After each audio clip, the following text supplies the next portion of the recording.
Okay, so today we are going to watch how to easily add and subtract integers. So when we are doing add and subtract integers, we want to make sure that we always determine whether the value of each number is positive or negative. We are not worried about if there's a plus or a minus, if it's minus a negative or plus a negative. We only worry about that in terms of determining the value of each number. Examples that you will see for positive values. You'll see plus 5 for positive. The difficult one is minus -5. This means the opposite of -5. It's a double negative, so it means it is a positive value. And if the number is standing all alone with no signs in front of it at all, it is a positive value. For negative values, it's really easy also for simple ones, like if it's -4 or a -4 to begin the problem. We know it's a negative value. The difficult one is when you see plus -4. The plus does not change the value of the -4, just like it does not change the value of the 5. So it will not change a negative value to a positive. This is a negative value. So when you see them in the problem, you just want to make sure that you understand what is a positive value and what is a negative value. We use the box method for this. And we put a box around each value and any sign or signs in front of the number. So I'll do an example and hopefully it kicks in. So if we have -8 minus -5.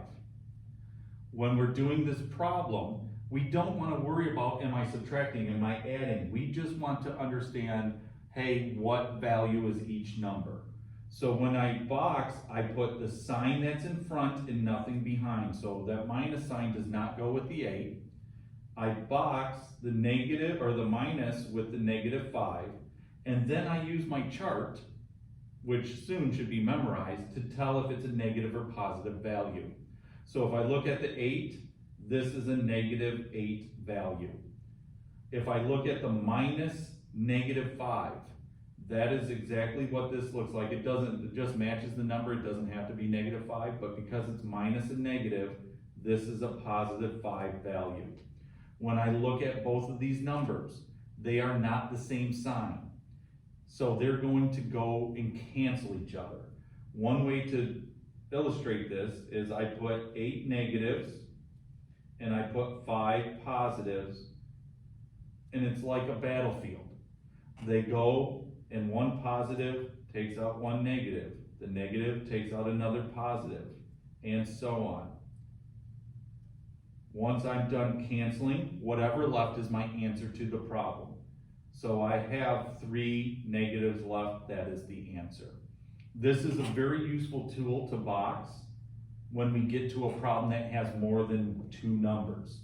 So if I start off with 4 plus -5 minus -2 plus -7. We want to go through and we want to box everything and determine the sign.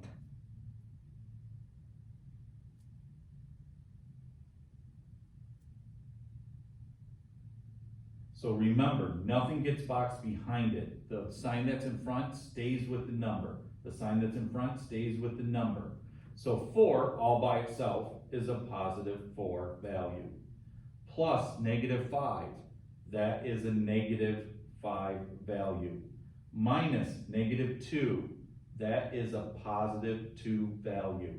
And then plus -7, again, negative value. Now, we want to group together the ones that have the same sign. So if they're the same sign, they join teams. So I know the 4 and the 2 will join, and I know the -5 and -7 will join. So we have +6, we have 6 positives, and we have 5 and 7 negatives, so that will make a total of 12 negatives. So again, once we get to a point where we don't have any of the same signs, they will go to war.